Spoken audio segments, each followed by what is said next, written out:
हरियाणा से बीजेपी के लिए यह खबर कुछ निराशाजनक हो सकती है। बीजेपी के इंटरनल सर्वे ने हाई कमान के लिए टेंशन पैदा कर दी है। इस गोपनीय सर्वे के बाद भाजपा के बड़े बड़े नेताओं की नींद उड़ी हुई है, जिसके बाद भाजपा हाईकमान के सामने बड़ी बड़ी डींग हाँकने वाले हरियाणा के भाजपा नेताओं की बोलती बंद हो गई है। 25 मई को वोटिंग के बाद 27 मई को पंचकुला में बीजेपी की रिव्यू मीटिंग हुई, जिसमें हरियाणा की सभी 10 सीटों की इंटरनल सर्वे रिपोर्ट पेश की गई, जिसे सुनने के बाद भाजपा के नेताओं की बेचैनी बढ़ गई है।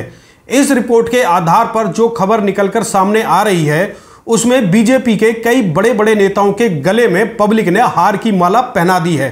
दोस्तों नमस्कार, मैं हूं संजय कपूर और आप देख रहे हैं सिटी मेल न्यूज की स्पेशल रिपोर्ट। इस सर्वे रिपोर्ट के बाद खबर आ रही है कि हरियाणा में बीजेपी को 2019 के मुकाबले बड़ा झटका लगने जा रहा है। पिछली योजना में बीजेपी को हरियाणा की सभी 10 सीटों पर बड़े मार्जिन से जीत मिली थी। प्रदेश की जनता ने मोदी लहर पर सवार होकर सभी उम्मीदवारों को इतनी बड़ी जीत दी थी, शायद जिसकी कल्पना खुद भाजपा नेताओं ने भी नहीं की थी। करनाल के संजय भाटिया और फरीदाबाद के कृष्णपाल गुर्जर ने देश में सबसे बड़े अंतर से जीत हासिल करने का रिकॉर्ड बनाया था। लेकिन 2024 में मामला कुछ गड़बड़ है। महंगाई, बेरोजगारी और किसान आंदोलन जैसे मुद्दे इस बार हरियाणा के मतदाताओं पर इतने हावी रहे हैं कि भाजपा को कम से कम 5 सीटों पर संतोष करना पड़ सकता है।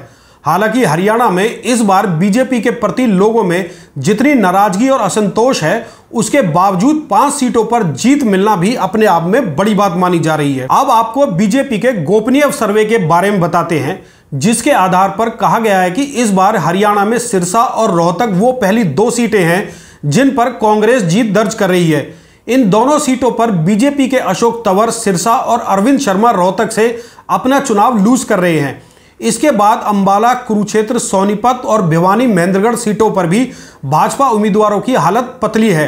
हालांकि सर्वे के आधार पर बीजेपी ने इन 4 सीटों को खतरे के निशान पर बताया है और कहा है कि यहां बीजेपी और कांग्रेस उम्मीदवारों में कड़ी फाइट है और हो सकता है कि इन सीटों पर जीत का मार्जिन 2019 के मुकाबले बहुत कम रह जाए।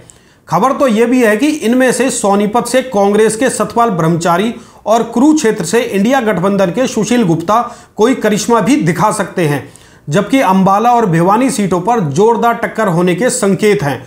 ये दोनों सीटें बीजेपी या फिर कांग्रेस के खाते में भी जा सकती हैं। वहीं बात करें रोहतक की, तो इस सीट पर 2019 में बीजेपी और कांग्रेस में जीत का मार्जिन मात्र 7500 वोटों का रहा था, जबकि 2024 में मोदी की प्रचंड लहर के बावजूद कांग्रेस के दीपेंद्र हुड्डा ने यहां से जीत दर्ज की थी। इससे पहले भी दीपेंद्र इस सीट से 2 बार सांसद रह चुके हैं। वो लगातार 3 बार रोहतक में कांग्रेस का परचम लहरा चुके हैं। वहीं इस बार रोहतक में जाटों और किसानों की नाराजगी तथा अग्निवीर योजना की वजह से बीजेपी इस सीट को लूज कर रही है। इसी तरह से सिरसा पर भी जाट और किसानों की नाराजगी का सीधा लाभ कांग्रेस उम्मीदवार कुमारी शैलजा के फेवर में है, जिसकी वजह से बीजेपी के अशोक तंवर को खासी मुश्किल हुई है और लोगों ने उन्हें स्वीकार नहीं किया। जबकि सिरसा में कुमारी शैलजा का प्लस पॉइंट यह था कि वहां उनकी तरफ से पब्लिक चुनाव लड़ रही थी, इसलिए बीजेपी इन दोनों सीटों पर एक तरह से हार स्वीकार कर चुकी है। अब बात कुरुक्षेत्र की, जहां इंडिया गठबंधन के सुशील गुप्ता, इनेलो के अभय चौटाला और बीजेपी के नवीन जिंदल को त्रिकोणीय मुकाबला झेलना पड़ रहा है। बीजेपी के सर्वे के अनुसार कुरुक्षेत्र में शहरी वोटों का प्रतिशत काफी कम रहा है, जो कि उनका वोट बैंक है। यदि सुशील गुप्ता और अभय चौटाला के बीच अच्छा मुकाबला रहा तो फिर बाजी बीजेपी के हाथ लग सकती है।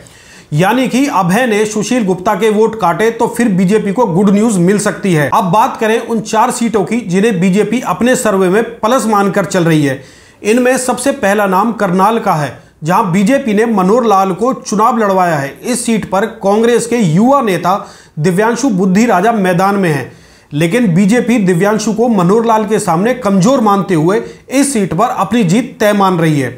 वहीं गुरुग्राम में केंद्रीय मंत्री राव इंद्रजीत के बड़े कद को उनकी जीत का पैमाना माना जा रहा है। बीजेपी का कहना है कि राव इंद्रजीत का कद इतना बड़ा है कि अहिरवाल में उनके मुकाबले कोई दूसरा नेता नहीं है, इसलिए सर्वे के अनुसार उनकी जीत पक्की है। जबकि हिसार में भी बीजेपी के रंजीत सिंह को जीत की गारंटी माना जा रहा है। सर्वे के अनुसार इनेलो और जेजेपी ने हिसार में कांग्रेस के जयप्रकाश को बड़ा डेंट दिया है। इसके अलावा जेपी का चुनाव वहां से शुरू से उठ ही नहीं पाया और ना ही कांग्रेस के नेताओं ने उनकी सपोर्ट की।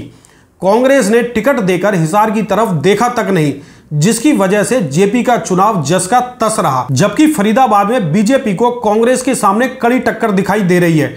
टिकट मिलने के बाद कांग्रेस प्रत्याशी महेंद्र प्रताप का चुनाव तेजी से उठ चला था और इस सीट पर बीजेपी के उम्मीदवार और केंद्रीय मंत्री कृष्णपाल गुर्जर के बीच रोचक जंग देखने को मिली है, जिसके बाद बीजेपी इस सीट पर फिलहाल कड़ी टक्कर देखते हुए असमंजस की स्थिति में है। हालांकि कांग्रेस और बीजेपी दोनों ही इस सीट पर अपनी जीत पक्की मानकर चल रहे हैं। इस तरह से बीजेपी की गोपनीय रिपोर्ट फिलहाल हरियाणा की 4 सीटों पर अपनी जीत पक्की मान चुकी है। बाकी 6 सीटों पर क्या परिणाम सामने आते हैं, ये 4 जून को दोपहर लगभग 12 बजे तक सामने आ जाएगा।